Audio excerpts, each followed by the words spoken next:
एक मित्र ने पूछा है, what is khumari? Is it a state of mind और फीलिंग? Kindly explain. पूछते हैं खुमारी क्या है? क्या ये मन की ही कोई अवस्था है? क्या ये कोई फीलिंग है? नहीं, न तो ये मन की अवस्था है और न ये कोई भाव है। वास्तव में आत्मा के कई डायमेंशंस हैं। अधिकतर लोग आत्मा को तो जानते ही नहीं, इसलिए आत्मवान होकर के जीना उनके लिए संभव नहीं है। कृष्ण बार बार अर्जुन को कह रहे हैं कि अर्जुन तू शोकग्रस्त है, इसका एक बड़ा कारण है कि तू स्थित प्रज्ञ नहीं है। अर्जुन पूछता है कि स्थित प्रज्ञ क्या होता है? वो कहते हैं जिसकी प्रज्ञा आत्मा में स्थिर हो गई है। सामान्यतः हम क्या करते हैं, हमारी प्रज्ञा कहाँ रहती है? मन के तल पर रहती है, विचारों के तल पर रहती है। लेकिन जो योगी होते हैं, जो संत होते हैं, उनकी प्रज्ञा कहाँ से जुड़ी रहती है? आत्मा से जुड़ी रहती है, आत्मस्थ होते हैं। कृष्ण ने एक बड़ा अच्छा शब्द प्रयोग किया है, कूटस्थ। जैसे कोई पर्वत के ऊपर नीचे घाटी में क्या हो रहा है उन चीज़ों पर निरीक्षण रखता है, उनको देखता है साक्षी होकर के, उसी को कहते हैं कूटस्थ, वॉचर ऑन द हिल्स। उसी बात को कृष्ण कह रहे स्थित प्रज्ञा, अर्थात जिसकी प्रज्ञा हमेशा आत्मा से जुड़ी है, जो स्थिर हो गया है, अब चंचलमति नहीं है, जिसका चित्त इधर उधर पिशाच की तरह दौड़ता नहीं है। तो आत्मा के को जानने का क्या तरीका हो सकता है? आत्मा के कई डायमेंशन है। किसी एक छोर को पकड़ो तो तुम आत्मा तक पहुंच जाते हो। अब जैसे तुम किसी विषय में एमए करते हो, तुमने हिंदी में एमए किया। अब बहुत लोगों का शौक होता है कि ज़रा और 2-4 विषयों से एमए कर लें, तो साथ साथ फिलॉसफी से भी एमए हो गए, साइकोलॉजी से एमए हो गए। स्पिरिचुअलिज्म में रामकृष्ण परमहंस को यह शौक चढ़ा, वे नाद से एमए हो गए, अर्थात नाद के रिस्पेक्ट में एनलाइटेंड हो गए। एमए मतलब एनलाइटेंड, जिसको हम कह सकते हैं स्पिरिचुअली। तो वे फिर नूर के रिस्पेक्ट में एनलाइटेंड हुए, अमृत के रिस्पेक्ट में एनलाइटेंड हुए, और भी कई डायमेंशन से एनलाइटेंड हुए। सामान्यतः कोई संत संतुष्ट हो जाता है, 1 या 2 डबल एमए कर लिया, ट्रिपल एमए कर लिया। लेकिन रामकृष्ण परमहंस के बाद मुझे भी एक शौक चढ़ा कि अब थोड़ा सा कई डायमेंशन से एमए किया जाए, और मैंने 21 डायमेंशन से एमए किया। और जैसे जैसे ये अनुभूतियाँ होती गई, सबसे पहले नाद के रिस्पेक्ट में। क्या मतलब हुआ एमए का? क्या मतलब हुआ एनलाइटनमेंट का? कि मैं नाद हूँ। नाद श्रवण करना अलग बात है, लेकिन पूरा गेस्टाल्ट चेंज करना चाहिए कि मैं देह नहीं हूँ, मैं मन नहीं हूँ, मैं इंद्रियाँ नहीं, मैं प्राण नहीं, मैं सब कॉन्शियस हृदय भी नहीं हूँ, मैं अस्मिता भी नहीं हूँ, मैं नाद हूँ। I M divine sound. तो नाद के रिस्पेक्ट में तुम एनलाइटेंड हुए। लेकिन फिर मुझे शौक चढ़ा कि अब थोड़ा नूर के रिस्पेक्ट में एनलाइटनमेंट का मजा लिया जाए। आत्मा का जैसे डायमेंशन नाद है, वैसे ही आत्मा का दूसरा डायमेंशन नूर है। आत्मा में जगमग प्रकाश है। घट घट दीपक भरे, लखे नहीं अंध है, लखत लखत लखी परे, कटे जमफंद है। कबीर साहब कहते हैं सबके भीतर दिया जल रहा है, लेकिन जो स्पिरिचुअली ब्लाइंड हैं वे उसको नहीं देख पाते।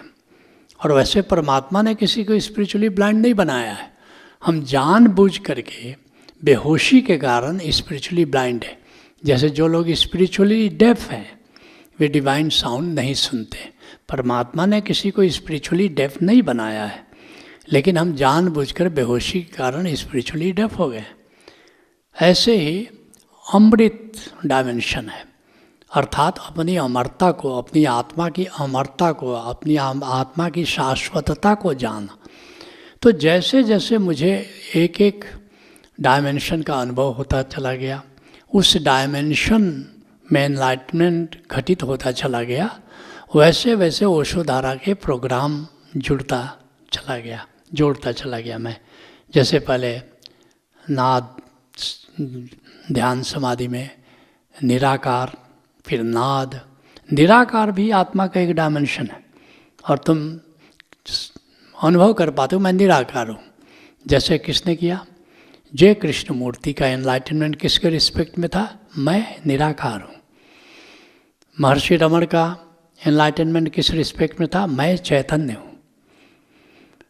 मेहर बाबा का एनलाइटनमेंट किस में था? या शिरडी के साईं बाबा का किस में था? मैं प्रेम हूँ। ऐसे अलग अलग संत हुए जिनका अलग अलग डायमेंशन हुआ। किसी का एनलाइटनमेंट हुआ कि मैं शांति हूँ, I am peace, divine peace. किसी का हुआ मैं डिवाइन एलेक्सीर हूँ। गुरु अमरदास का हुआ कि मैं अमृत हूँ। ऐसे ही अलग अलग संत का अलग अलग होता है, किसी का 1, किसी का 2, किसी का 3। लेकिन किसी को शौक चढ़ जाए या किसी को मन में ऐसा संकल्प जाग जाए कि मुझे सभी डायमेंशन का मुझे अनुभव करना है, तो ऐसे जो दिव्य समाधि में जैसे कर रहे हो कि मैं दिव्य गंध हूँ, मैं दिव्य स्वाद हूँ, अभी तुम परिचित हो रहे हो, अभी उसके रिस्पेक्ट में तुम्हारा गेस्टाल्ट नहीं चेंज कर रहा है, लेकिन पहले गेस्टाल्ट चेंज करने के पहले अनुभव तो होना जरूरी है कि दिव्य गंध क्या होता है, दिव्य स्वाद क्या होता है, दिव्य मंगल क्या होता है, दिव्य खुमारी क्या होता है। ऐसे ही चैतन्य समाधि में मैं चैतन्य हूँ। अब चैतन्य का कभी भी अनुभव कराने का कोई उपाय नहीं था। पूछा लोगों ने मेहर बाबा से कि आपका अनुभव क्या है? उन्होंने कहा कि मेरा अनुभव है दिव्य प्रेम का। लोगों ने कहा हम कैसे उसका अनुभव करें? कहा कि उसके पहले तुमको चैतन्य का अनुभव करना पड़ेगा कि मैं दिव्य चैतन्य हूँ। लोगों ने कहा कि कैसे अनुभव करें? कहा कि ये तो मैं नहीं बता सकता। ज़्यादा लोगों ने तंग करना शुरू किया तो मेहर बाबा मौन ही हो गए कि हरदम लोग पूछते हैं तो इससे अच्छा चुप ही हो जाओ। तो कभी भी चैतन्य की साधना का प्रावधान कभी नहीं रहा। और वेदांत का मुख्य सूत्र यही है कि मैं चैतन्य हूँ। इसके लिए 3 मुख्य ग्रंथ हैं। ब्रह्मसूत्र है जिसका आजकल पद्यानुवाद कर रहा हूँ, ट्विटर पर तुम पढ़ रहे होगे। उसके बाद उपनिषद ग्रंथ है जिसमें मुख्य ईशावास्य उपनिषद है, लेकिन सभी उपनिषदों में चैतन्य का प्रतिपादन है। और फिर श्रीमद् भागवत गीता है। ये 3 मुख्य ग्रंथ हैं। श्रीमद् भागवत गीता का भी आजकल भावानुवाद चल रहा है, भाषांतर चल रहा है, ट्विटर पर तुम पढ़ रहे होगे। लेकिन कहीं भी चैतन्य का अनुभव कैसे किया जाए, न तो ब्रह्मसूत्र में इसका उल्लेख है, न तो उपनिषदों में है, न तो गीता में है। तो इसीलिए ये जो जितने भी वेदांती हैं वे क्या करते हैं, जैसे इन लोगों का जो मुख्य चिन्मय मिशन इसमें मुख्य कार्य कर रहा है, दुनिया के 50-60 देशों में ये वेदांत को पढ़ा रहे हैं और इनका मुख्यालय चामुंडा में है, भारतवर्ष में, हिमाचल प्रदेश में। मुझे वहाँ जाने का मौका मिला, वहाँ के आचार्यों से मैंने बात की।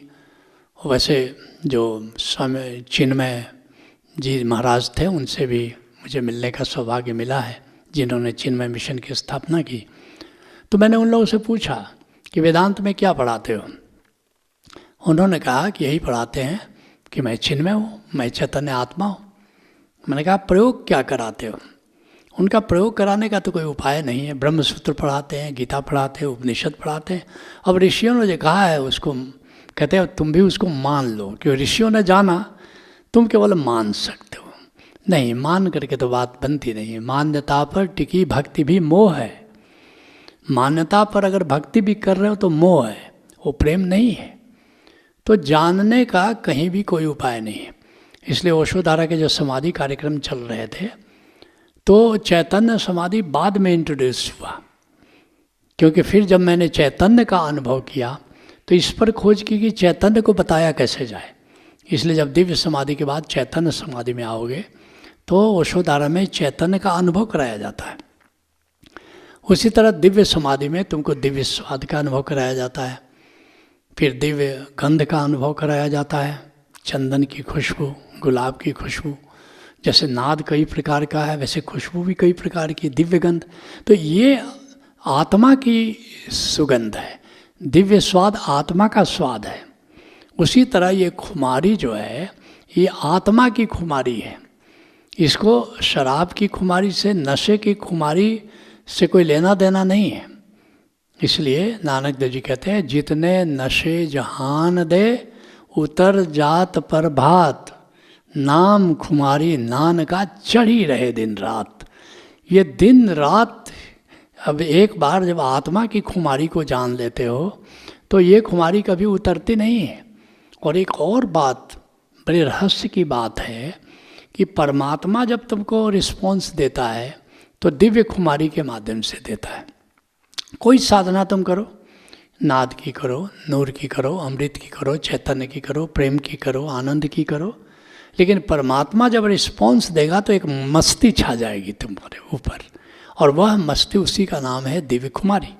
लेकिन यह दिव्य खुमारी आत्मा का आयाम है। जैसे आत्मा में नाद गूंज रहा है, आत्मा में नूर जगमगा रहा है, आत्मा में अमृत का वास है, आत्मा में जैसे चैतन्य है, जैसे आनंद है, जैसे प्रेम है, वैसे ही आत्मा के तल पर जब खुमारी का अनुभव करते हो, अकारण खुमारी का जब अनुभव करते, बाहर खुमारी के लिए क्या है, तुम्हें नशा का सेवन करना पड़ेगा, भांग का सेवन करो, गांजा का सेवन करो, लेकिन उससे क्या होगा, थोड़ी देर रहेगा, हेल्थ तुम्हारा बर्बाद होगा, बेहोशी आएगी। लेकिन जब दिव्य खुमारी होगी तो मस्ती के साथ पूरा होश रहेगा, पूरा होश रहेगा। कदम लड़खड़ाएंगे, लेकिन ये लड़खड़ाहट वो नशे के कारण नहीं है, दुनियावी नशे के कारण नहीं है, ये लड़खड़ाहट तुम्हारी मस्ती के कारण होगा। उसका नाम है दिव्य खुमारी। Let's acknowledge.